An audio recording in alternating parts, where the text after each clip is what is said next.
সম্মানিত দর্শক শ্রোতা, পরম সৃষ্টিকর্তা যিনি অসীম দয়ালু, শুরু করছি তার নাম।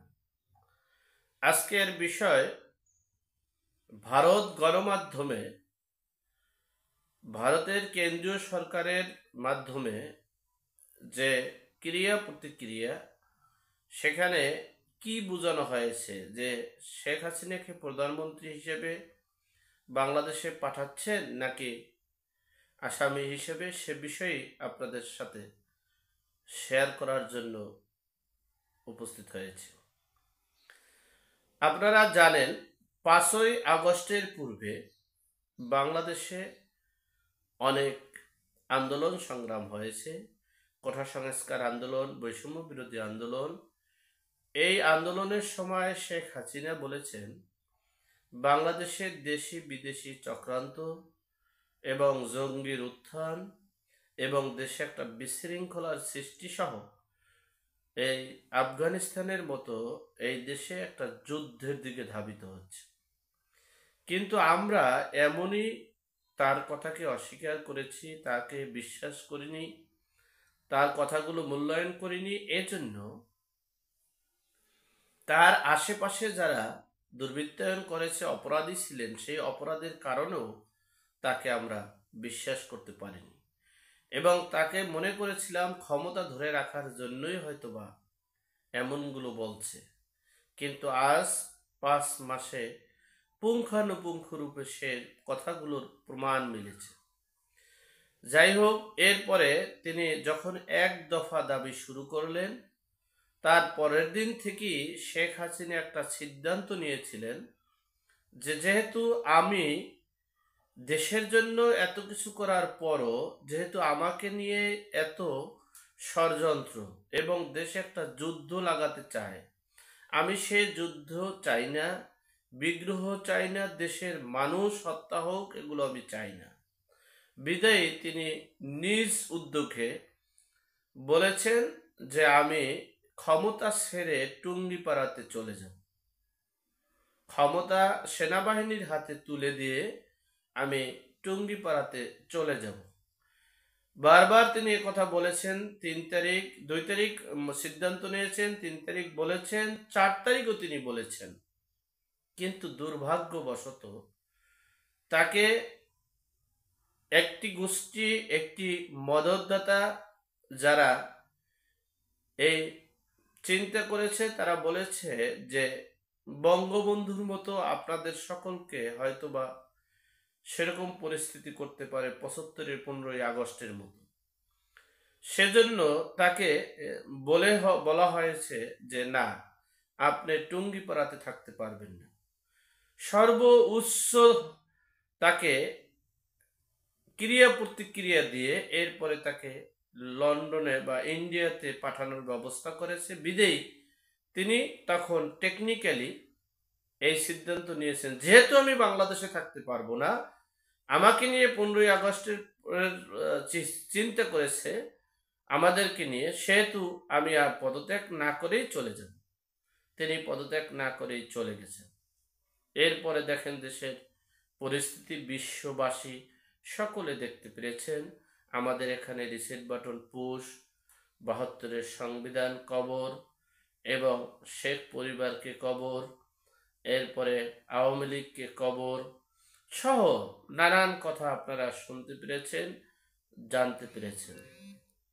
কিন্তু আমার কথা হচ্ছে, যিনি অপরাধী, যিনি প্রত্যক্ষ অপরাধের সাথে সম্পৃক্ত, তাকে বিচারের আওতায় এনে সর্বোচ্চ শাস্তি দেওয়া হোক, সেটা আমি একমত। তবে প্রতিহিংসা প্রয়ণ, রাজনীতির কারণে, প্রতিশোধের কারণে, অহংকারের কারণে, ক্ষমতার জন্য, চেয়ার দখলের কারণে যেগুলো হচ্ছে, প্রতিনিয়ত গণহত্যা হচ্ছে, নির্বিচারে হত্যা হচ্ছে, লুটপাট হচ্ছে, নৈরাজ্য হচ্ছে, এটার আমরা চাই না।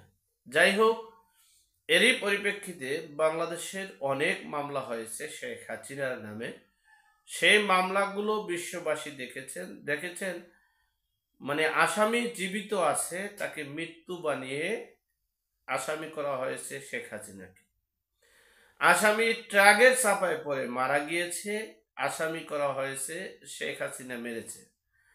আসামি হার্ট অ্যাটাক করে মারা গিয়েছে, আসামি করা হয়েছে শেখ হাসিনার 1 নম্বর আসামি মারছে। যাই হোক, এভাবে আমরা বিভিন্ন সময় বিভিন্ন রকমের দেখেছি, চিন্তা করেছি, বা আমরা প্রকাশ্যে অপ্রকাশ্যে গোপনে অনেক কিছু তথ্য আমরা জানতে পেরেছি, শুনতে পেরেছি। এরপরে আমরাও চাই যে গত 15 বছরে যারা প্রত্যক্ষ অপরাধের সাথে সম্পৃক্ত তাদের বিচারের আওতায় আনা হোক। তাই বলে এই না যে আমি অপরাধ করেছি বিদায় শেখ হাসিনার বিচার হবে, আমার ছেলে অপরাধ করেছে বিদায় শেখ হাসিনার বিচার হবে, এটা প্রশ্নই আসতে পারে না। যাই হোক, শেখ হাসিনা যদি অপরাধ করে থাকে যেটা প্রত্যক্ষ অপরাধের সাথে সম্পৃক্ত, সেটা বিচার হতে পারে। তাই বলে এই না আওয়ামী লীগের নিবন্ধন বাতিল করতে পারি, তাই বলে এই না ছাত্রলীগের নিবন্ধন বাতিল করতে পারি। যাই হোক, এখন বিষয়টা হচ্ছে এরপরে এই মামলাগুলোর 1 নম্বর আসামি যেহেতু তিনি শেখ হাসিনা, সেই শেখ হাসিনাকে আসামি হিসেবে ইন্টারপোলে যে নোটিশ দিয়েছেন, সে নোটিশের বারবার তারা রেসপন্স চাচ্ছেন, কিন্তু কলকাতা থেকে, ইন্ডিয়া থেকে কোনো রেসপন্স আসছে না। তারা প্রকাশ্যে বলেছেন রাজনৈতিক প্রতিহিংসা প্লাস 15ই আগস্ট ঘটানোর বিষয়কে সামনে এনে তারা বলেছেন শেখ হাসিনা আমাদের এখানেই আছেন, নিরাপদ আছেন, এবং শেখ হাসিনার যখন প্রয়োজন হবে তখনই তিনি বাংলাদেশে যাবেন। যখন তিনি মনে করবেন উপযুক্ত সময় বাংলাদেশের যাওয়ার, এবং বাংলাদেশের জনগণের যখন মনে করবে যে না, বাংলাদেশের জনগণ প্লাস বাংলাদেশের সকল ডিপার্টমেন্ট প্লাস শেখ হাসিনা মনে করবে যে না, এখন বাংলাদেশ রক্ষা করার জন্য এই পদক্ষেপ নেওয়া উচিত, তখন তিনি সেই পদক্ষেপ নিয়ে বাংলাদেশে আসবেন। তবে আমার একটা বিভিন্ন সংস্থা এবং বিভিন্ন মাধ্যম থেকে জানতে পারলাম, হয়তো বা তিনি বা তার রাজনৈতিক দলগুলো অথবা আওয়ামী লীগ সহ সকল রাজনৈতিক সংগঠনগুলো এখন একটা ভারপ্রাপ্ত সাধারণ সম্পাদক সেট করে 20 জানুয়ারির পর থেকে বাংলাদেশে রাজনৈতিক কার্যক্রম শুরু করবে। এরপরে যে কোনো মুহূর্তে, যে কোনো সময় তিনি বাংলাদেশে পদার্পণ করবেন। তার ভাষ্য অনুযায়ী এবং বিভিন্ন ইন্টারন্যাশনাল পত্রিকা অনুযায়ী তিনি প্রধানমন্ত্রী হিসেবেই বাংলাদেশে পদার্পণ করবেন, এবং তিনি এমনকি ভারতের সেই শুভেন্দু ভট্টাচার্য তিনি বলেছেন যে শেখ হাসিনা এখনো বর্তমান প্রধানমন্ত্রী, প্লাস ডোনাল্ড ট্রাম্প বলেছেন শেখ হাসিনা এখনো বাংলাদেশের প্রধানমন্ত্রী, প্লাস সহ পশ্চিমা রাষ্ট্রগুলো প্রধানমন্ত্রী হিসেবেই শেখ হাসিনাকে স্বীকৃতি দিয়েছে, এমন তথ্য পাওয়া গেছে। যাই হোক, সেই শেখ হাসিনা প্রধানমন্ত্রী হিসেবেই নাকি বাংলাদেশে আসতে চায়। এখন সেই আশাটা কতটুকু যুক্তিযুক্ত, কতটুকু সম্ভব, কতটুকু হবে, সেটা দেখার বিষয়। তবে যদি বিএনপিকে মাঠে রাখে, রাজনীতির মাঠে রাখে বা এই করে, তাহলে এই বৈষম্য বিরোধী ছাত্ররা, সমন্বয়কারীরা ধ্বংস হয়ে যাবে, আর সেই ধ্বংসের পথেই শেখ হাসিনার আসার সম্ভাবনা থাকবে। আর যদি বিএনপিকে ভ্যানিশ করতে চায়, ভ্যানিশ করে দেয়, বা বিএনপির যে অপরাধমূলক যে মামলাগুলো আছে সেই মামলাগুলো আবার পুনরুজ্জীবিত করে এবং তাদেরকে চাপের মুখে রাখে, তাহলে দেখা গেছে দেশে একটা বিষয় অন্তত পক্ষে, যেটা আমরা সবসময় ক্লিয়ারলি দেখি, যেমন চরমনাই বলেছে, যেমন জামাত ইসলাম বলতেছে, হেফাজত বলতেছে যে একটা সরকার পালিয়ে গেছে, আর একজন খুব গদিতে বসার জন্য খুব তড়িঘড়ি করছে। আর বৈষম্য বিরোধী ছাত্ররা, সমন্বয়কারীরা, তারা বলছে যে জুন জুলাইয়ের যে গণ অভ্যুত্থান, যে বিপ্লব, যে আন্দোলন, যে সংগ্রাম, সেটা শুধু নির্বাচনের জন্য নয়, এটা হচ্ছে দেশের সার্বিক দিক থেকে পরিবর্তন, সংস্কার এবং দেশের নির্বাচন ব্যবস্থা সব কিছুকে একটা নির্দিষ্ট লক্ষ্যে পৌঁছানোর জন্যই আমরা এই আন্দোলন সংগ্রাম করেছি। সুতরাং কে নির্বাচন চাইলো, কে ক্ষমতায় যাবে, কে কি করলো, এটা আমাদের দেখার বিষয় নেই।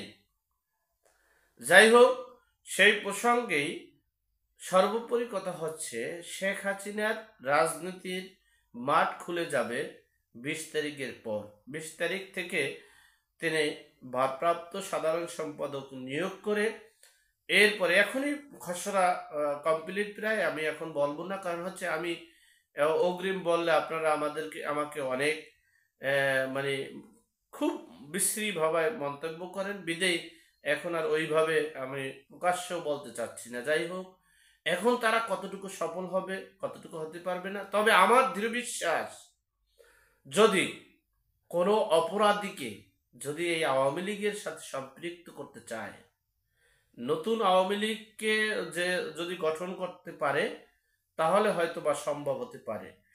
যদি এই শেখ হাসিনা সকল ভুল ত্রুটিকে মানে মেজারমেন্ট করে, নির্দিষ্ট করে, এরপর তাদেরকে অব্যাহতি দিয়ে এই অপরাধীকে বর্তমান যদি সামনে যদি আগাতে চায়, সকল অপরাধীকে বের করে নতুনভাবে, নতুন অপরাধী নিট অ্যান্ড ক্লিন ইমেজের নেতাকর্মীদের নিয়ে যদি মাঠে নামে, তাহলে অবশ্যই তিনি সফল হবে, সেটাই মানে বোঝা যাচ্ছে। আর যদি তিনি অপরাধীদেরকে নিয়ে যদি আবার মাঠে নামে, কারণ হচ্ছে এই আন্দোলন সংগ্রামে আওয়ামী লীগের 50% জনগণ সম্পৃক্ত ছিল। একটাই কারণ হচ্ছে, আওয়ামী লীগের থেকে, আওয়ামী লীগের রাজনীতি, নিজের টাকা খরচ করে রাজনীতি করে তারপরে অপমানিত, লাঞ্ছিত, নির্যাতিত হয়েছে, বিদেয় তারা কিন্তু এই সরকারের পতন চেয়েছে। পতন চাওয়ার কারণ হচ্ছে, কারণ পতনে না থাকলে, বিরুদ্ধে না থাকলে বুঝতে পারবে না আসল সন্তান কে। বাবা বললেই সে তার সন্তান হয় না, কারণ যারও সন্তানেরাও বাবা বলে, আর জন্মগত সন্তানরাও বাবা বলে। আবার পরে